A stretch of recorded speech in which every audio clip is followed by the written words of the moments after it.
अस्सलाम वालेकुम। आजकल हम कुरान का तर्जुमा और हदीस पढ़ रहे हैं।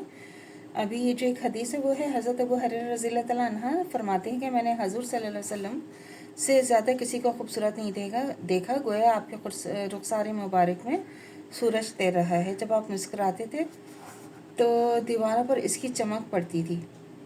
हिंद बिन अबी हाला रज़ियल्लाहु तआला अन्हा से रिवायत है कि देखने वालों की नज़र में रसूलुल्लाह सल्लल्लाहु अलैहि वसल्लम का चेहरा अनवर अजीम बुजुर्ग और दबदबा वाला था और आपका चेहरा ऐसा चमकता था कि जैसे चौदहवीं का चांद चमकता है। हज़रत अनस रज़ियल्लाहु तआला अन्हु ने इरशाद फरमाया कि मैंने कोई अंबर और कोई मुश्क और कोई खुशबूदार चीज़ रसूलुल्लाह सल्लल्लाहु अलैहि वसल्लम की महक से ज़्यादा खुशबूदार हरगिज़ नहीं देखी। जब किसी से मुसाफा फरमाते तो तमाम दिन इस शख्स को मुसाफे की खुशबू आती रहती। जब कभी किसी बच्चे के सर पर हाथ रख देते तो वो खुशबू के सबब दूसरे लड़कों में पहचाना जाता। रसूलुल्लाह सल्लल्लाहु अलैहि वसल्लम जब किसी रास्ते से गुजरते और कोई शख्स आपकी तलाश में जाता तो वो खुशबू से पहचान लेता कि आप इस रास्ते से तशरीफ़ ले गए हैं। यह खुशबू बग़ैर खुशबू लगाए हुए खुद आपके बदन मुबारक में थी। सल्लल्लाहु अलैहि वसल्लम चश्मे कसीरा बस गई है फ़िज़ा में निगहत हुस्न, वो जहाँ भी जिधर से गुजरे हैं। तो अल्लाह ताला ने हज़रत सल्लल्लाहु अलैहि वसल्लम की ज़ात करीम में मकारिम अखलाक महमद सिफ़ात की इनकी कसरत और अज़मत के लिहाज से कुरान करीम में हम्द व सना फरमाई है और इरशाद फरमाया है, इन्नका लअला खल्क़िन अज़ीम, बलाशुबा आप बड़े ही साहिब अखलाक हैं और आप पर अल्लाह ताला का बहुत बड़ा फ़ज़ल है।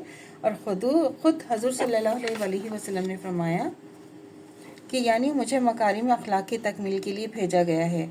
और एक रिवायत है कि यानी अच्छे कामों को मुकम्मल करने के लिए भेजा गया है। इससे मालूम हुआ कि आपकी ज़ात मुक़द्दस में तमाम महासिन व मकारिम अखलाक जमा थे और क्यों ना हो, जबकि आपका मालिम हक़ ताला सब कुछ जानने वाला है।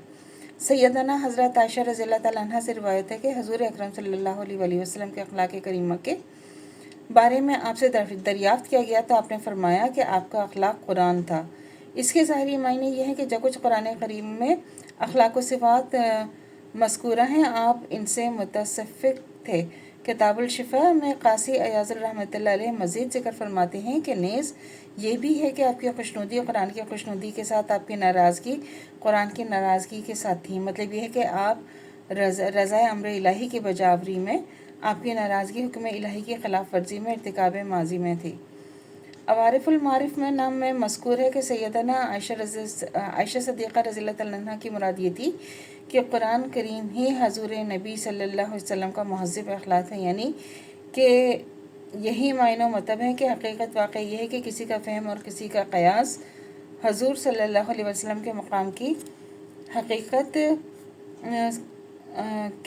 हकीकत आपके हाल की गुनाह अज़ीम तक नहीं पहुँच सकता। बजस अल्लाह ताला के कोई नहीं पहचान सकता, जिस तरह अल्लाह ताला की हज़ूर सल्लल्लाहु अलैहि वसल्लम के मानिंद का महका कोई नहीं पहचान सकता।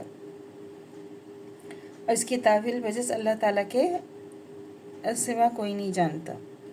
तो अल्लाह से दुआ करनी चाहिए जो हमारा ईमान है मरते दम तक कायम दायम रहे। ख़ात्मा बिल खैर ईमान पर हो। इजाज़त दीजिए। अल्लाह हाफ़िज़। मेरे चैनल को लाइक कीजिए, शेयर कीजिए एंड सब्सक्राइब कीजिए। शुक्रिया।